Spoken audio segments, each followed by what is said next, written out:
Assalamualaikum warahmatullahi wabarakatuh. Perkenalkan nama saya Agnia Fauzul Ilmi Almadaniyah. Saya dari kelas 3B2 Pendidikan Bahasa Inggris. Di sini saya akan mempresentasikan pengelolaan pendidikan bab 12 yang berjudul Supervisi Pendidikan.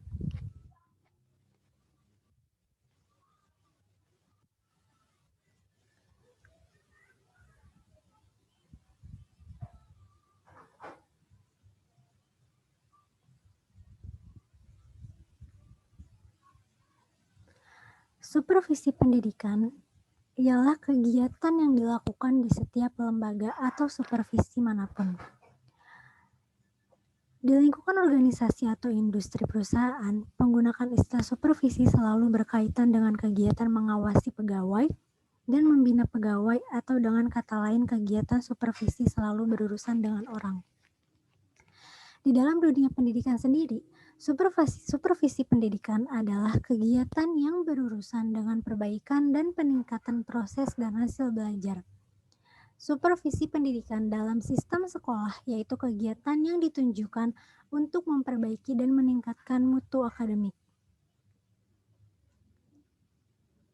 Dengan kata lain, supervisi pendidikan adalah kegiatan yang berurusan dengan perbaikan dan peningkatan proses dan hasil pembelajaran. Lalu kita lanjut lagi ke slide selanjutnya.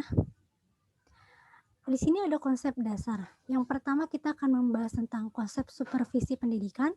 Yang kedua ada sasaran supervisi pendidikan. Yang ketiga ada fungsi-fungsi supervisi pendidikan. Yang keempat ada azas-azas supervisi pendidikan. Yang kelima ada peranan pengawas. Keenam ada perilaku pengawas. Lalu selanjutnya masih termasuk dalam konsep dasar. Yang ketujuh ada teknik-teknik supervisi pendidikan, yang kedelapan yaitu program supervisi pendidikan, dan yang terakhir yang kesembilan ada penilaian program supervisi. Baik, kita lanjut ke pembahasan pertama, yaitu konsep supervisi pendidikan. Apa yang dimaksud dengan konsep supervisi pendidikan?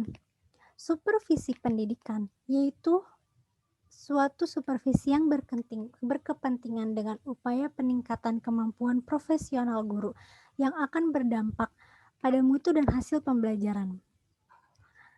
Bahwa fungsi supervisi pendidikan adalah meningkatkan kemampuan profesional guru dalam upaya mewujudkan proses belajar peserta didik yang lebih baik. Dalam lingkungan sistem persekolahan selama ini menunjukkan kesan-kesan seolah-olah lebih menekankan pada segi fisik seperti pengelolaan dana, pegawai, bangunan, alat, dan fasilitas fisik lainnya. Dalam konteks profesi pendidikan, khususnya profesi mengajar, mutu pembelajaran merupakan refleksi dari kemampuan profesi guru. Oleh karena itu, supervisi pendidikan berkepentingan dengan upaya peningkatan kemampuan profesional guru yang pada gilirannya akan berdampak terhadap peningkatan mutu dan hasil pembelajaran. Dengan demikian, dalam analisis terakhir, efektivitas supervisi pendidikan ditunjukkan pada peningkatan hasil belajar peserta didik, yaitu hubungan antar perilaku supervisi, perilaku pengajar, perilaku belajar, dan hasil belajar. Lalu kita lanjut lagi kepada slide berikutnya. Kita masuk ke pembahasan yang kedua, yaitu sasaran supervisi pendidikan. Sasaran supervisi pendidikan. Siapa yang menjadi sasaran supervisi pendidikan? Yaitu guru. Karena guru merupakan faktor utama dalam sasaran supervisi pendidikan dengan tujuan untuk meningkatkan mutu proses dan hasil pembelajaran yang dipengaruhi oleh guru, peserta didik, kurikulum, alat, buku-buku pelajaran, dan lingkungan sosial dan fisik yang berada di lingkungan sekolah. Dalam mengutamakan supervisi pendidikan, pemberdayaan akuntabilitas profesional guru yang direfleksikan ada beberapa kemampuan yang harus ditegaskan, yaitu yang pertama, ada merencanakan kegiatan pembelajaran atau PBM. Yang kedua, melaksanakan kegiatan pembelajaran. Yang ketiga, menilai proses dan hasil pembelajaran. Yang keempat, memanfaatkan hasil penilaian bagi peningkatan layanan dan pembelajaran. Yang kelima, memberikan umpan balik secara tepat, teratur, dan terus-menerus kepada peserta didik. Yang ketujuh ada melayani peserta didik yang mengalami kesulitan belajar. Selanjutnya ada menciptakan lingkungan belajar yang menyenangkan. Lalu ada mengembangkan dan memanfaatkan alat bantu dan media pembelajaran, memanfaatkan sumber-sumber belajar yang tersedia, dan mengembangkan interaksi pembelajaran seperti strategi, metode, dan teknik yang tepat. Dan yang terakhir ada melakukan penelitian praktis bagi perbaikan pembelajaran. Jadi, kemampuan-kemampuan manajemen sumber daya tersebut dalam dunia pendidikan meliputi kemampuan dan dalam pengadaan, penggunaan, atau memanfaatkan dan merawat serta memelihara yang khusus dalam mendukung proses pembelajaran yang bermutu. Lalu kita lanjut kepada pembahasan selanjutnya, yaitu fungsi-fungsi supervisi pendidikan. Ada apa aja fungsi-fungsinya? Yaitu yang pertama ada fungsi penelitian, yaitu memperoleh gambaran yang jelas tentang situasi pendidikan, khususnya sasaran-sasaran supervisi pendidikan. Dan ada prosedur-prosedur dalam mengadakan penelitian terhadap situasi dan kondisi tersebut, yaitu yang pertama ada perumusan pokok masalah sebagai fokus penelitian. Yang kedua ada pengumpulan data yang bersangkut paut dengan masalah itu. Yang ketiga ada pengolahan data. Dan yang terakhir ada penarikan kesimpulan yang diperlukan untuk perbaikan dan peningkatan. Lalu selanjutnya yang kedua ada fungsi penilaian, yaitu untuk mengevaluasi. Mengevaluasi bagaimana proses pembelajaran yang telah berlangsung. Seperti apakah menggembirakan atau memprihatinkan, mengalami kemajuan atau mengalami kemunduran, atau kemandengan. Hanya perlu diingat bahwa dalam etika pendidikan penilaian itu harus menekankan terlebih dahulu pada aspek-aspek positif, yaitu kebaikan-kebaikan dan kemajuan-kemajuan. Lalu baru kita beranjak kepada aspek-aspek negatif seperti kekurangan-kekurangan atau kelemahan-kelemahan yang ada pada dalam proses pembelajaran. Lalu selanjutnya yang ketiga ada fungsi perbaikan, yaitu melakukan perbaikan.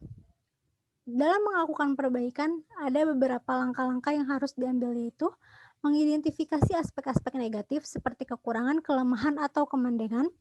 Lalu ada mengklasifikasi aspek-aspek negatif itu, mana yang serius dan mana yang sederhana. Dan yang terakhir ada melakukan perbaikan-perbaikan menurut prioritas. Lalu di fungsi yang terakhir ada fungsi peningkatan, yaitu upaya perbaikan merupakan proses berkesinambungan yang dilakukan secara terus-menerus. Lalu kita akan lanjut dan masuk kepada pembahasan yang selanjutnya, yaitu ada azas-azas supervisi pendidikan. Apa saja itu azas-azas supervisi pendidikan? Yang pertama ada kualitas proses pembelajaran sangat dipengaruhi oleh kemampuan profesional gurunya. Karena bagaimanapun keberlangsungan proses belajar mengajar, yang paling utama berada di posisi guru. Yang B, pengawasan terhadap penyelenggaraan proses pembelajaran atau PBM hendaknya menaruh perhatian utama pada peningkatan kemampuan guru. Karena yang pada gilirannya akan meningkatkan mutu proses dan hasil pembelajaran yang akan berlangsung. C. Pembinaan yang tepat dan terus-menerus yang diberikan kepada guru-guru berkontribusi terhadap peningkatan mutu pembelajaran. D. Peningkatan mutu pendidikan melalui pembinaan profesional guru, yaitu dengan cara yang paling baik di tingkat sekolah atau kelas melalui pembinaan langsung dari orang-orang yang bekerja sama dengan guru-guru untuk memperbaiki mutu pelajaran atau mutu pembelajaran. E. Supervisi yang efektif dapat menciptakan kondisi yang layak bagi pertumbuhan profesional guru. Karena melalui wadah ini, guru-guru akan memiliki kesempatan untuk berpikir dan bekerja sebagai suatu kelompok untuk mengidentifikasi dan memecahkan masalah yang akan dihadapi dalam kehidupan sehari-hari. G. Supervisi yang efektif dapat membantu guru-guru memperoleh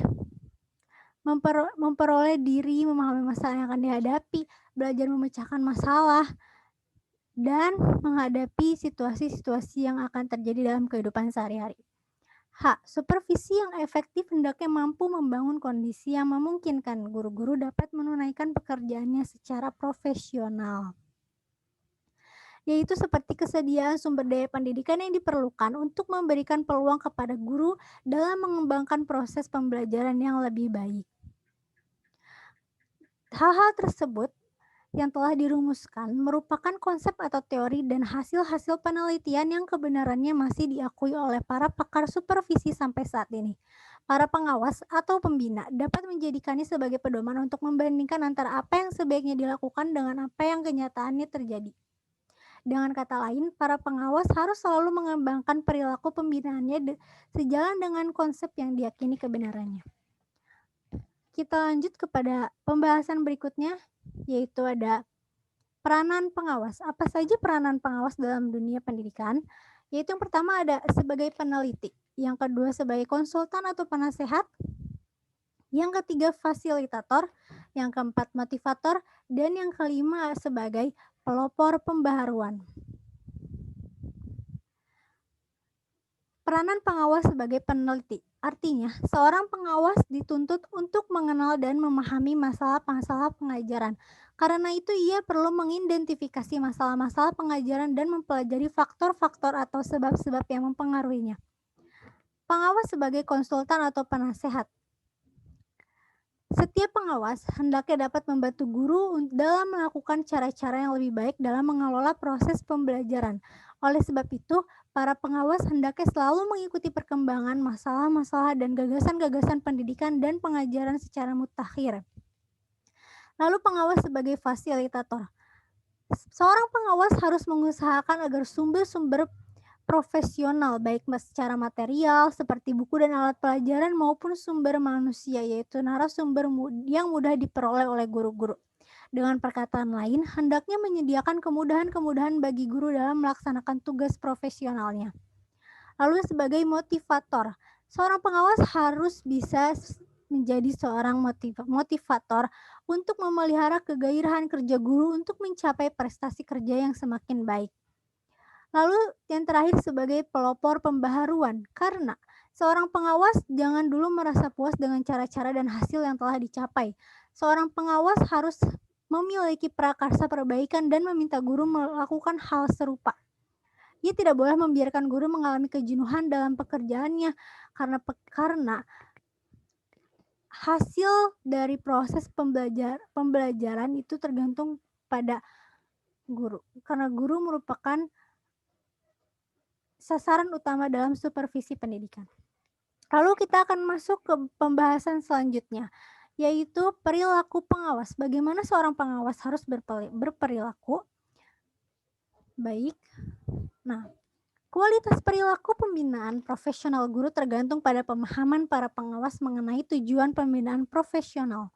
Tingkat kualitas perilaku pembinaan berwujud yaitu dengan memperhatikan, mengerti atau memahami, membantu dan membimbing, memupuk evaluasi diri, memupuk kepercayaan diri, serta memupuk mendorong bagi pengembangan inisiatif dan kreativitas.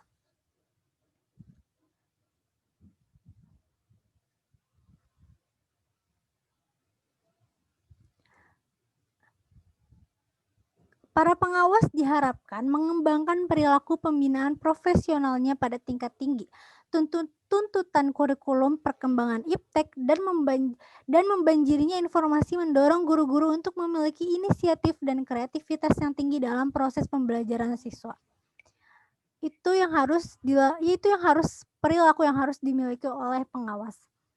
Lalu kita masuk ke pembahasan selanjutnya yaitu teknik-teknik supervisi pendidikan. Di sini ada 8 teknik-teknik supervisi pendidikan secara general, yaitu ada pertama kunjungan kelas, yang kedua ada pertemuan pribadi, yang ketiga ada rapat guru, keempat kunjungan antar kelas, yang kelima ada kunjungan sekolah, lalu ada kunjungan antar sekolah, penerbitan buletin profesional, dan yang terakhir ada penataran. Mari kita bahas satu persatu, yaitu dari kunjungan kelas. Kunjungan kelas atau observasi kelas adalah suatu kunjungan yang dilaksanakan pengawas bermanfaat untuk mengetahui pelaksanaan selama proses belajar mengajar terjadi.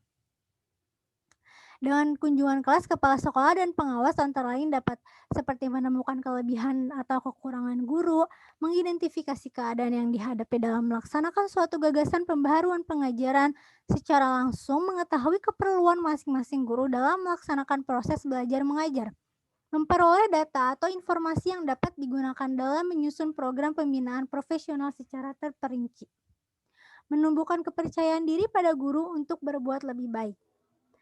Lalu di sini ada rencana yang harus dilaksanakan dalam pelaksanaan kunjungan kelas.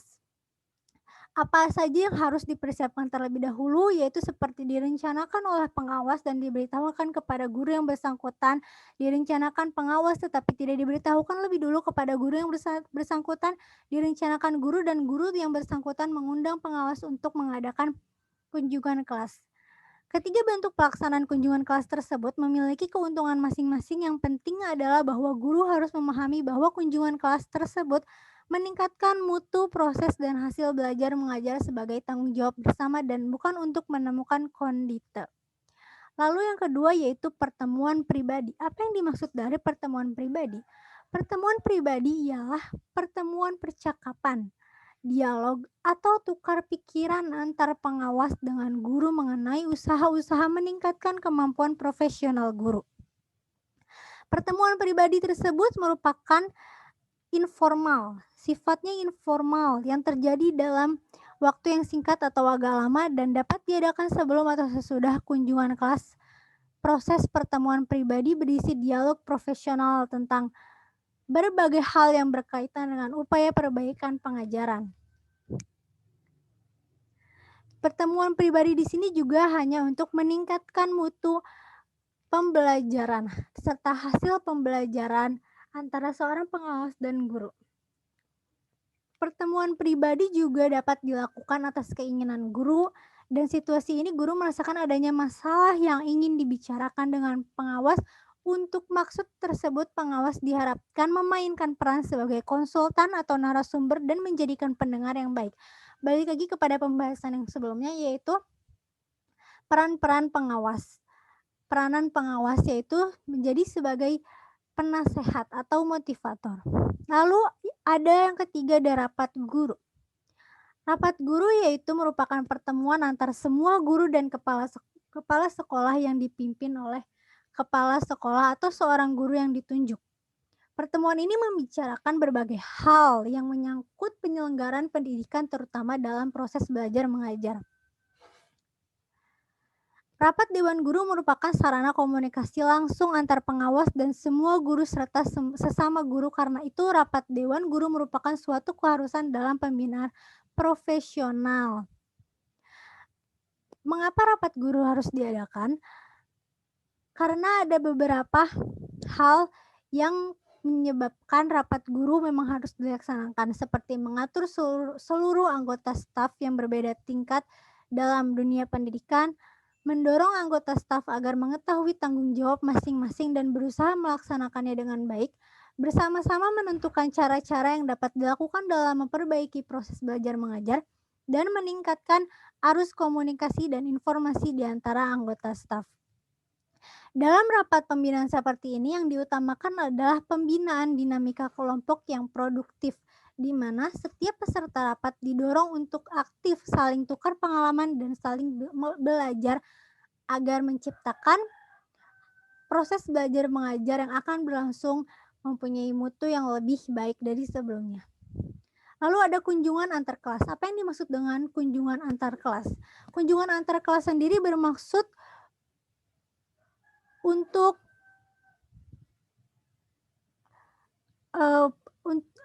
kunjungan antar kelas di sini yaitu suatu program pembinaan yang telah direncanakan. Kunjungan sekolah dapat berbentuk kunjungan dengan atau tanpa pemberitahuan serta kunjungan atas undangan. Kunjungan dengan pemberitahuan, kunjungan tanpa pemberitahuan, kunjungan atas undangan guru atau kepala sekolah. Jadi ada berbagai macam kunjungan sekolah dapat terjadi. Lalu ada kunjungan antar kelas. Kunjungan antar kelas dapat pula digolongkan sebagai teknik pembinaan profesional. Guru dari kelas yang satu berkunjung ke kelas yang lain dalam lingkungan sekolah itu sendiri. Dengan kunjungan antar kelas ini, diharapkan setiap guru akan memperoleh pengalaman baru tentang proses belajar mengajar, bagaimana cara pengelolaan kelas, dan sebagainya. Kunjungan antar kelas lebih efektif jika disertai dengan kesempatan berdialog tentang hal-hal yang menarik perhatian antar guru kelas yang berkunjung dengan yang dikunjungi. Lalu selanjutnya ada kunjungan antar sekolah. Kunjungan antar sekolah sendiri dapat memberikan banyak manfaat, yaitu karena dengan mengunjungi sekolah lain, guru-guru dapat mengukur sampai sejauh mana keberhasilan suatu sekolah yang dikunjungi.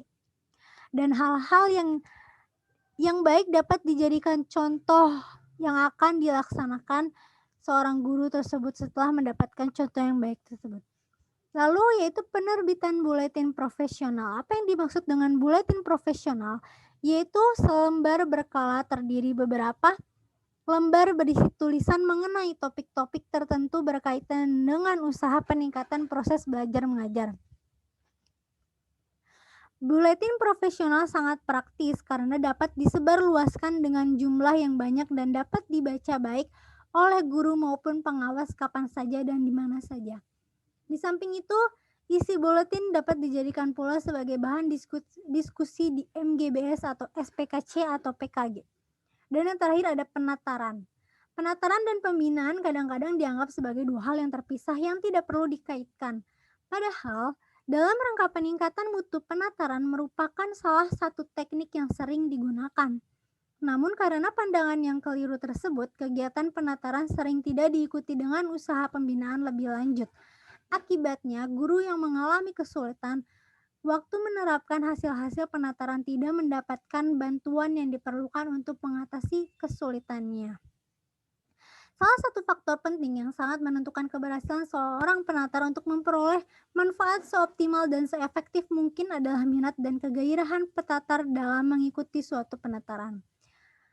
Lalu kita bahas pembahasan selanjutnya. Jadi sampai situ semoga dapat dipahami dan dimengerti. Lalu di sini ada pembahasan selanjutnya yaitu program supervisi pendidikan. Program supervisi pendidikan yaitu terbagi menjadi 4 secara general. Yang pertama ada pengertian program supervisi pendidikan, yang kedua ada fungsi program supervisi pendidikan, yang ketiga isi program supervisi pendidikan, dan yang terakhir cara menyusun program. Apa yang dimaksud dari pengertian program supervisi pendidikan? Program supervisi pendidikan adalah rincian kegiatan yang akan dilakukan untuk memperbaiki dan meningkatkan mutu proses dan hasil belajar. Kegiatan tersebut akan menjadikan gambaran hal-hal apa yang dilakukan, bagaimana melakukannya, fasilitas apa yang diperlukan, kapan dilakukannya, dan cara untuk mengetahui berhasil tidaknya usaha yang dilakukan itu. Lalu ada fungsi program supervisi pendidikan. Berfungsi sebagai pedoman dalam melakukan kegiatan dan alat untuk mengukur keberhasilan pembinaan profesional. Dengan program yang baik, guru dan pengawas dapat mengetahui masalah-masalah proses belajar mengajar apa saja yang dihadapi, cara-cara apa saja yang dapat dilakukan untuk mengatasi masalah itu, dan pada akhirnya dapat mengetahui secara sistematis perubahan-perubahan positif apa saja yang telah terjadi dari waktu ke waktu. Lalu ada isi program supervisi pendidikan. Isi program supervisi pendidikan dimaksudkan untuk memperbaiki dan meningkatkan proses dan hasil belajar mengajar. Karena itu, program supervisi yang baik berisi kegiatan untuk meningkatkan kemampuan profesional guru dalam hal 1. Kemampuan menjabarkan kurikulum ke dalam program semester. 2. Kemampuan menyusun perencanaan mengajar atau satuan pelajaran. 3. Kemampuan melaksanakan kegiatan belajar mengajar dengan baik. 4. Kemampuan menilai proses dan hasil belajar. 5. Kemampuan untuk memberikan umpan balik secara teratur dan terus-menerus. 6. Kemampuan membuat dan menggunakan alat bantu mengajar secara sederhana. 7. Kemampuan menggunakan atau memanfaatkan lingkungan sebagai sumber dan media mengajar. 8. Kemampuan membimbing dan melayani murid yang mengalami kesulitan belajar. Yang ke-9, kemampuan mengatur waktu dan menggunakannya secara efisien untuk menyelesaikan program-program belajar siswa. Yang ke-10 yaitu kemampuan memberikan pelajaran dengan memperhatikan perbedaan individual di antar siswa. Dan yang terakhir ada kemampuan mengelola kegiatan belajar mengajar, kokurikuler dan ekstrakurikuler serta kegiatan-kegiatan lainnya yang berkaitan dengan pembelajaran siswa.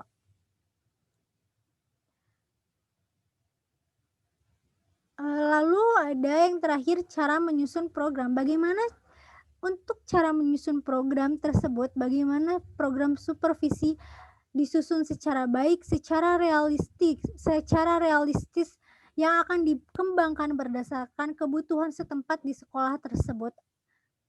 Yaitu ada langkah-langkahnya. Yang pertama, mengidentifikasi masalah-masalah proses belajar mengajar. Hal ini dapat atau harus perlu dipahami oleh para pengawas bahwa upaya perbaikan dan peningkatan pengajaran hanya mungkin dilakukan apabila guru dan para pengawas mengenal dan memahami masalah yang sedang dirasakan. Lalu yang kedua ada menganalisis masalah.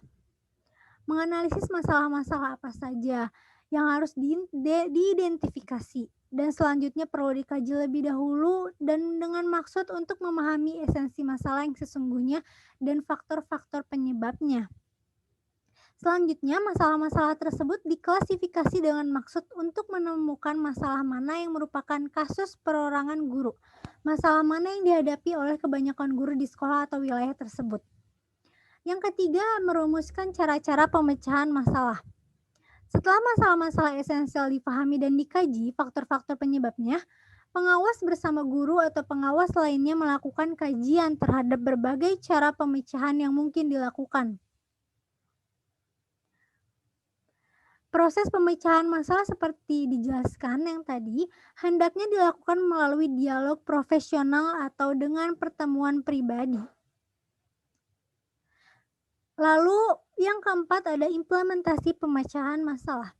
Saat yang paling kritis dalam upaya perbaikan pengajaran adalah apakah guru mempraktikkan gagasan-gagasan yang telah dipahaminya di kelas. Hasil pemecahan bukan sekedar untuk memahami, akan tetapi yang lebih penting adalah pelaksanaannya di kelas. Karena hal ini sangat penting dalam upaya perbaikan atau pembaharuan pengajaran, apapun tidak akan mempunyai dampak terhadap peningkatan proses dan hasil belajar mengajar apabila tidak dipraktekkan di kelas. Lalu yang kelima ada evaluasi dan tindak lanjut. Evaluasi dalam supervisi adalah proses mengumpulkan informasi yang diperlukan untuk selanjutnya digunakan bagi upaya perbaikan pengajaran lebih lanjut. Dengan maksud, para pengawas perlu mengumpulkan informasi tentang pelaksanaan gagasan perbaikan pengajaran yang telah disepakati di kelas. Faktor-faktor pendukung dan kendala apa saja yang dihadapi oleh para guru. Dan yang terakhir ada model pengembangan program pembinaan. Alur pengembangan program pembinaan yaitu ada evaluasi dan tindak lanjut, lalu kepeningkatan dan perbaikan mutu proses belajar, masalah proses belajar mengajar, lalu dicari tahu, dianalisa masalahnya, sebab dan faktor yang mempengaruhi masalah tersebut, lalu membahas bagaimana memecahkan masalah tersebut. Lalu terjadilah peningkatan dan perbaikan mutu proses belajar mengajar. Lalu dilakukan tindak evaluasi dan tindak lanjut.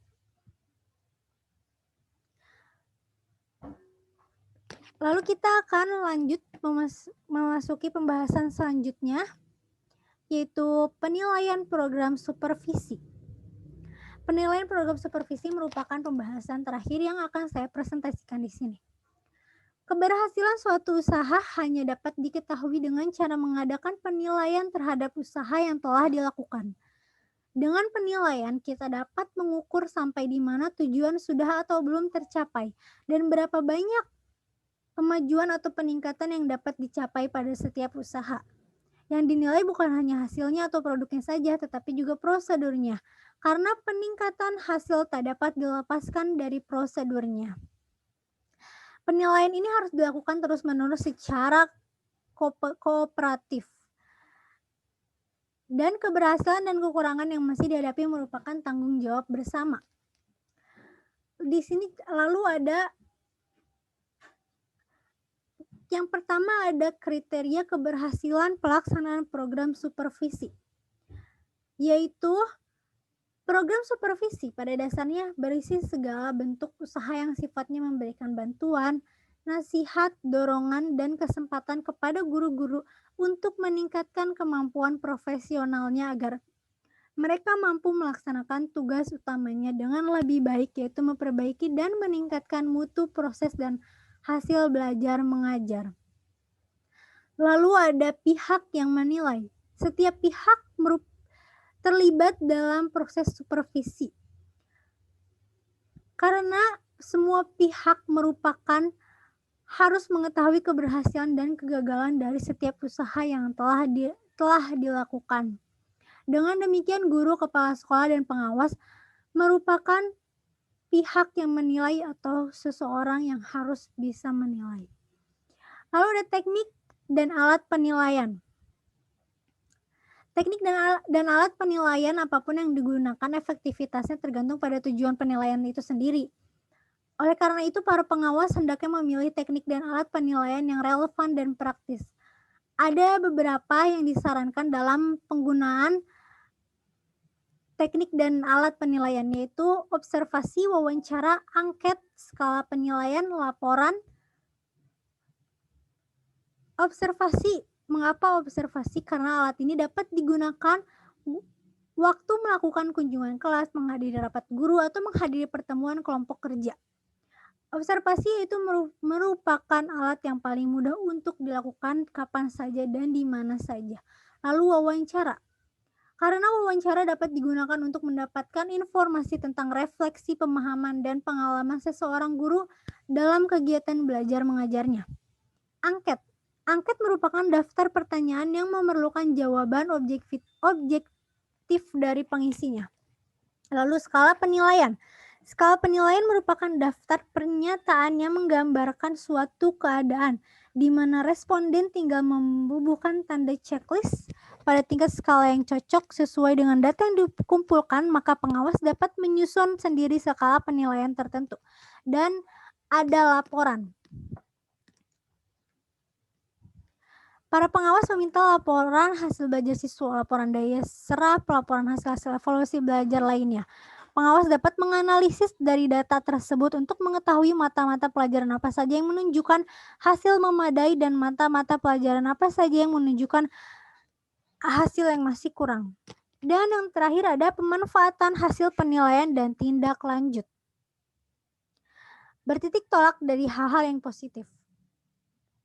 Keberhasilan yang dicapai dan kelemahan-kelemahan yang ditemukan dalam proses belajar mengajar di kelas. Pengawas dapat menyusun langkah-langkah kebijaksanaan selanjutnya. Hal-hal yang positif perlu disampaikan terlebih dahulu kepada guru agar bisa dikembang lebih lanjut. Kelemahan atau kekurangan tersebut didiskusikan bersama guru untuk mencari jawaban keluarnya. Thank you, itu saja yang dapat saya presentasikan mengenai bab 12, yaitu supervisi pendidikan, pengelolaan pendidikan. Mohon maaf bila ada salah kata. Dan terima kasih atas perhatiannya. Assalamualaikum warahmatullahi wabarakatuh. Bye.